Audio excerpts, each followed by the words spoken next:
What's up, YouTube? This is D, and I went on a little fish store tour today with my man D from New York Gold. So we checked out a few stores, and if you want to see the video takes of what we looked at and where we went, check out New York Gold's Fish Channel on YouTube because that's my man 10 Grand, and he shoots really nice videos, some real good stuff. We had a lot of fun.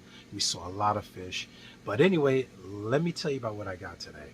I got some fish for the planted side of the hobby. It's been really hard to find some new saltwater things. I really don't get a lot of saltwater stuff as far as fish because the fish are pretty well established. But I got some frags, and that's a whole nother video. But for right now, I got some beautiful fish, so let's take a look at it.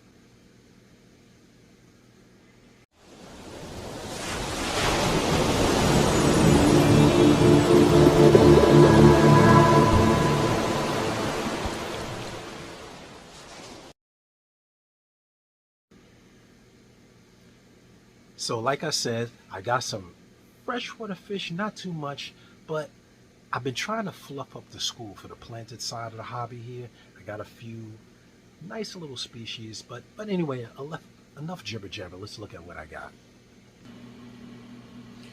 So right here you'll see that I'm drip acclimating some of the fish that I got. I'm gonna put some in the little super high planted tank here. I have some dwarf rainbows here. I got some of the mountain minnows, and I got a few of the rummy nose, as well as some female betas. I actually have a lot of fish in this tank, which is kind of a little bit of a debate, but I really wanted to get some more rummy nose to fluffen up the school because I'm not sure 100% of what the lifespan is, but I started out with like 6 rummy nose, and I got like 4 or 3 here. It's kind of dark. Don't see too well, but let me show you what I got. Gonna walk over to the old bucket here where I got it drip acclimated. What I do is I use my little fish storage thing here. I fill it up with some tap water, and I have my drip acclimation line here, which is basically a little airline hose with a air shutoff valve, and I just take that and let it drip until it empties the bucket out, and then I'll probably add a little bit of methylene blue in there, but these are really tiny. Take it for a closer look.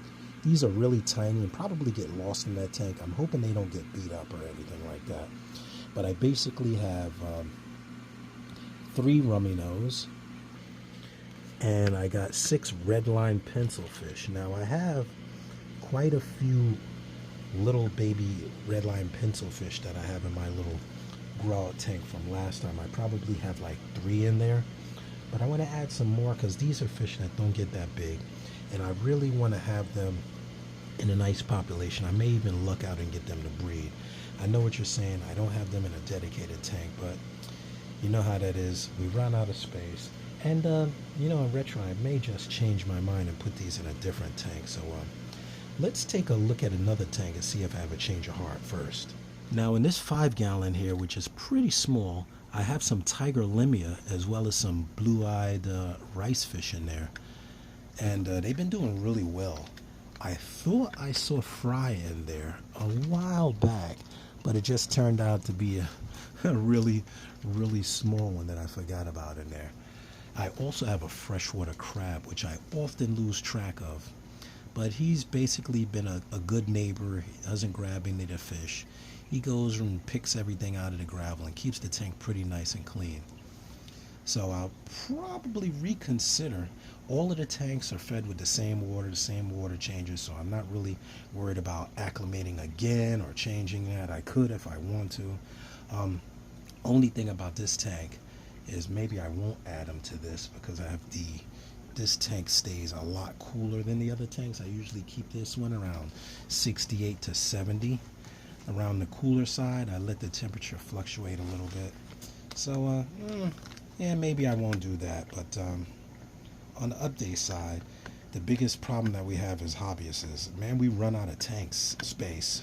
We got so many tanks. We got so many things going on that we run out of space and we just end up with more tanks. You can see the grow out tank for all of the mountain minnows. These guys have gotten big. Those are the ones that I bred outside. They're doing hardy. I don't want to add anything else to that tank. And if you look over here, these are the pencil fish that I already had. But this is a little itty bitty 2-gallon tank. And, you know, adding some more to this little 2-gallon tank is really like putting these guys in the projects. I have one of my Bivitatum killifish in there that I bred a long time ago, but it's basically just 2 females in there. I mean, I didn't get lucky enough to breed a male and a female. So I could put them in there. That's really squeezing them in. But these guys are much larger, as you can see, than the ones that I just got. And for what it's worth, I'm probably better off moving these guys to the larger tank and putting the little ones in here. Maybe that's what I'll do. Yeah, maybe I'll do that. So let's make a decision. Man, I'm so bad at making decisions. Let me process this for a minute and then I'll come back. Now if you look real close, you can see that killifish. Beautiful fish. The goal was to keep pairs in there and just breed them out in there and move the fry, but it just did not work out.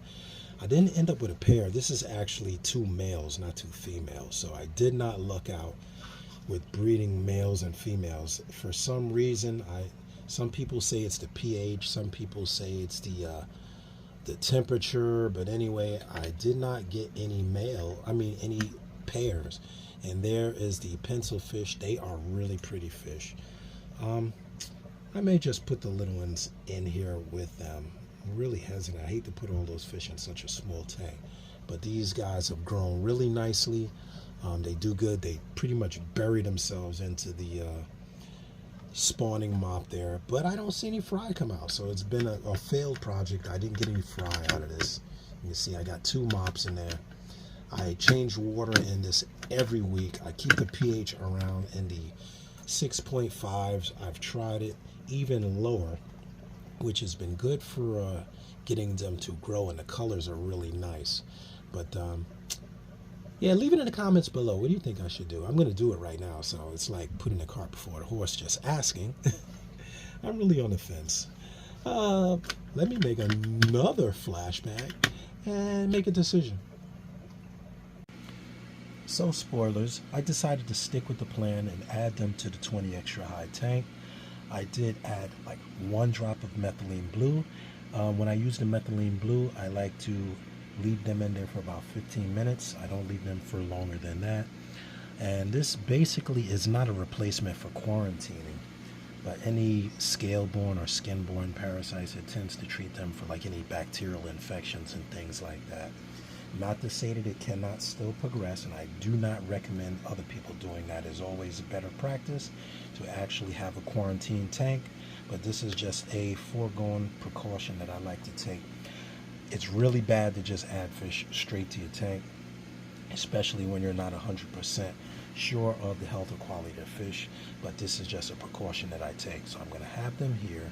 I'm going to add them into my little routine quarantine, and I'm going to get them in there and see how they do.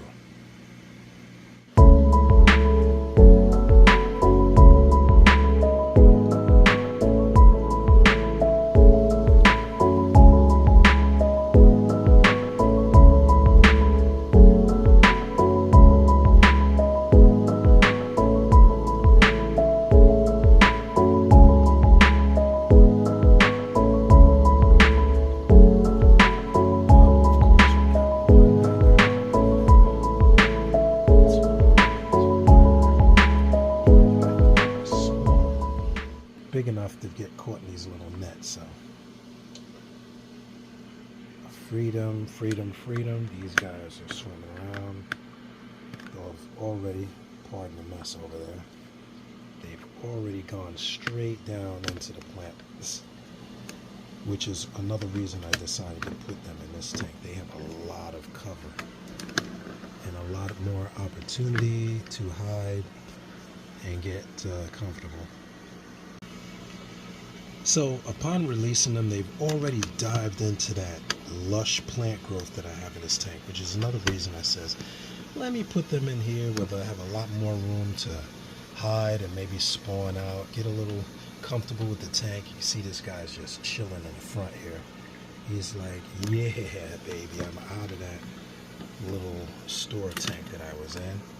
And they just dive right into the plant life here. I never had a problem with the dwarf rainbows chasing them, but I do see that the white clouds are already being a little bit of a pain in the neck, so time will tell.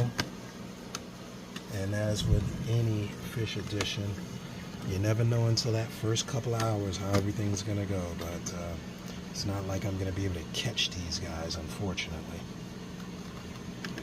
And that is it for my, what I call makeshift just fish farm ad mumbo jumbo. I just added them in there. As for the other fish, they're doing excellent. For those of you that have noticed, yes, I have quite a few female betas in there. They're doing good. They've gotten really fat. I may try to spawn them because they're really big. Look at this gal right here. She just cruises the top, just chilling at the top. I can pretty much open this up as I do often. I know you guys have seen me do this with the tub outside, but they have no fear of me. They are like used to me goofing around. I usually feed them by my fingertips, and they're pretty comfortable. Same thing with the rainbow fish. Pretty nice, pretty well sized for dwarfs. Nice and shiny coats. The rainbow fish don't bother anything. I'm more worried with the mountain minnows because they're quite the character.